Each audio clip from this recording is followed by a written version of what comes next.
Good afternoon and welcome to a special bonus episode of the Morning Scoop. It's the afternoon scoop. It's been a crazy day already. I'm Tom Orr here with Kevin Noon of BuckeyeScoop.com. We just got done talking to Ryan Day, and normally on Tuesdays the Ryan Day press conference is Ryan Day, and then some assistant coaches, and then some players. Tuesday was just Ryan Day, so you wondered, oh man, is there going to be some major change announced at the start of the press conference? And he walks into the room, and I hear him kind of say to Jerry Emig, the SID, as he's walking in, just go straight to questions. And it was like, okay, so there's not going to be anything announced today.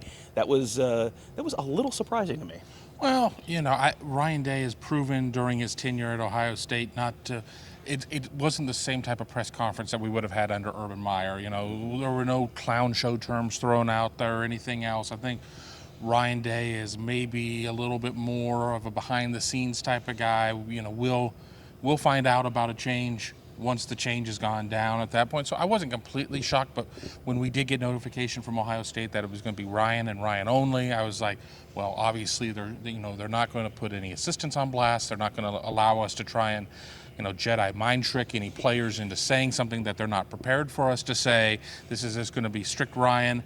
And we got a lot of coach speak, but I think once you kind of try to unpeel the layers of that onion, you can find a couple of things of note. These aren't the coordinators you're looking for.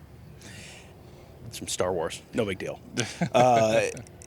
One thing that it was interesting because he got asked, Ryan Day is a professional. Ryan Day knows how to handle the media. He was asked 1,000 different times, okay, so is Kerry Combs still your defensive coordinator? Is Kerry Combs calling the plays? And he was asked directly at one point, is Kerry Combs going to call the defense this weekend? Day says, quote, again, I don't want to get into specifics. No hard decisions have been made. Okay, no hard decisions have been made. That is certainly suggestive to me about what the decision is ultimately going to be. Yeah, I don't think that the tenure is going to be long here for Kerry Combs, whether or not it's something we see just a change internally to where they reshuffle the deck chairs a little bit, or if they make a much larger move. I really think that just based on everything, because you go back to the two games this season, Alabama, Clemson was a very different type of game. You even go to Northwestern, it's been a bit of a downward trajectory or whatnot. So in dealing with that, it wouldn't really surprise me to see some sort of move, because how easy is it to say, he is our guy. We're riding with him. He is our guy this season. You're not going to see any changes or whatnot. And then Buckeye Nation would just turn into an inferno at that point. But it would have been very easy to make that type of declaration, but he was very careful in his words. So, you have to think something's afoot. Yeah, he said they're looking at potentially moving people into new duties, but there's nothing to announce.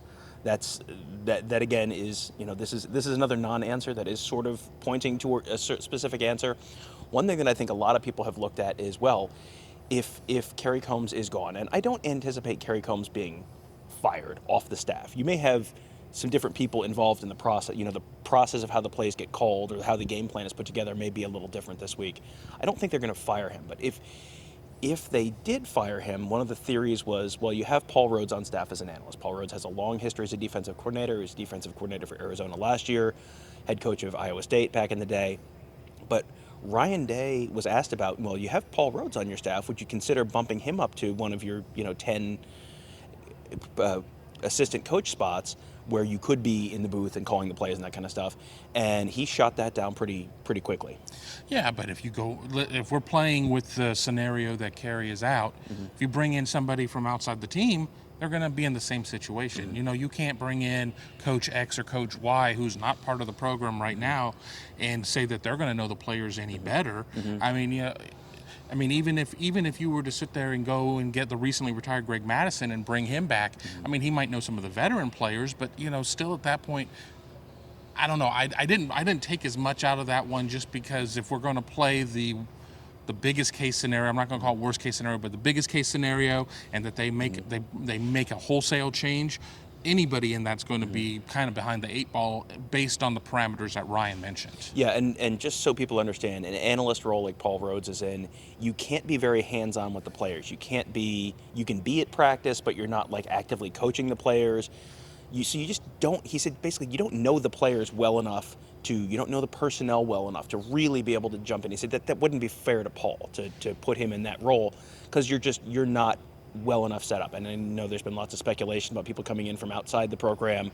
You know, if someone who's been at all these practices here in the building all year is someone who Ryan Day doesn't feel is going to have the ability to, you know, have enough background to be able to do that job effectively, certainly I would think that would kill any chance of someone coming in from outside the building.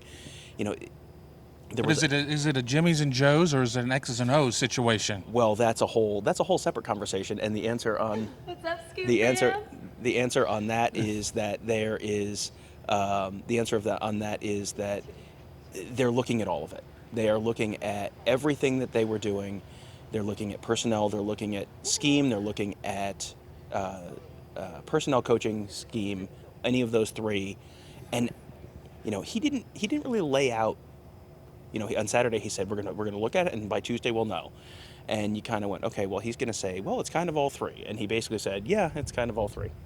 Right, but you know, if you're sit there and you do make the big change, and again, I don't want to keep harping on that situation. That's because I think at that point you say that the X's and O's is the biggest issue. At that point, you still have guys that are in there that know the Jimmys and the Joes or whatnot. So you have that going for you at that point. You have Matt Barnes, you have Larry Johnson, you have Al Washington, who are able to fill in the gap when it comes to, all right, these are the guys that need to go. These are the guys that aren't maybe quite ready. And then you bring in somebody who really sits there, and you can't rebuild Rome in a day. So you're not going to sit there and suddenly become this, you know, 3-4 team that does all of these other variations. I mean, you're going to have to go on what it's built there, but you still can make some adjustments. And more importantly, adjustments in game, which I think is one of the things that's been lacking. That was something he was very annoyed with on Saturday, like very clearly annoyed, was you're getting beat on the same thing multiple times. That was a big issue to him.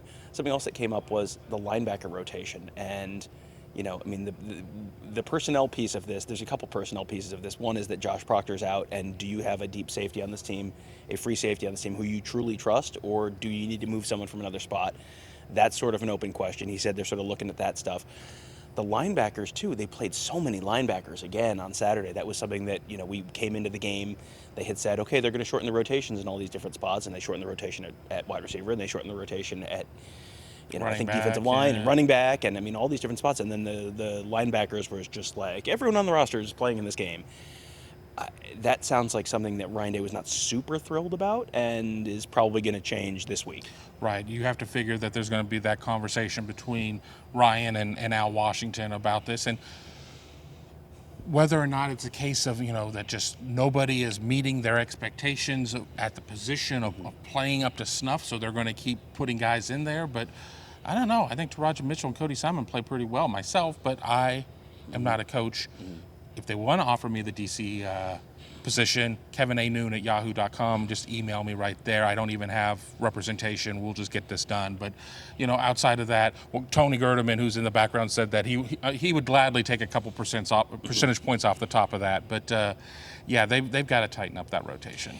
On the other side of the ball, we're going to wrap it up here, but I just wanted to touch on the other side of the ball real quickly. You know, the offensive line wasn't great. They talked about that and some of the challenges they face with this is a very different defensive line they've been facing in in practice. But one thing that, you know, there was plenty of criticism around. He wasn't thrilled with the running backs, and they've got to make some more guys miss and all that kind of stuff. But one spot where there was just like no room for criticism for Ryan Day was CJ Stroud. It was just like he got kind of asked about CJ Stroud a couple different times, and someone said, you know, would you consider bringing Cal McCord in for a series or something? And it was like he could not shut that idea down fast enough.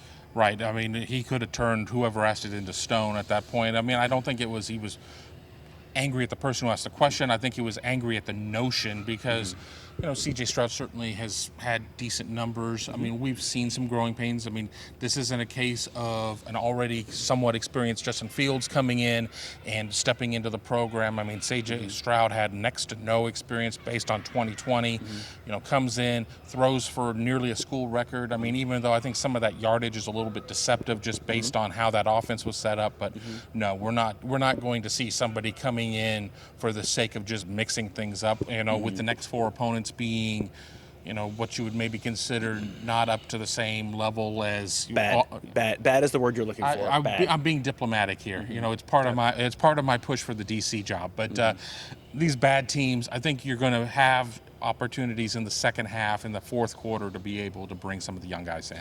Well, we are going to be back here. We'll have on Wednesday's Morning Scoop, I'm going to have Ross Fulton on to talk about the sort of the X's and O's from that game on Saturday and what his takeaways were from the defense. Wednesday, we'll be back in the building on Wednesday evening to talk to assistant coaches, players, get some more insight into what may actually be changing, what they're looking at doing. We'll see how much, how many answers we get, but you're going to know more then than you do now, whether it's direct answers or kind of reading the tea leaves on some of these things. We've gotten pretty good at that over the years, so that'll be a fascinating thing. And then, boy, you get the Ryan Day lightning round on Thursday, our last kind of chance to talk to him, and then Saturday the game. There's going to be something's going to be different. We don't quite know what it's going to be yet, but something's going to be different, and that'll be instructive to see what is different and then what kind of impact that has. So thank you guys all for joining us for this special bonus edition of the Morning Scoop. Figured this was something that probably there was enough interest in this right now that you guys were going to want to hear from Ryan Day, hear a little bit about what Ryan Day had to say, what that could mean moving forward in what is suddenly one of the most fascinating weeks of Ohio. I mean, on the schedule, this looked like a complete blow-off week, and now it's like, boy, after last Saturday, this is shaping up to be a really, really fascinating week.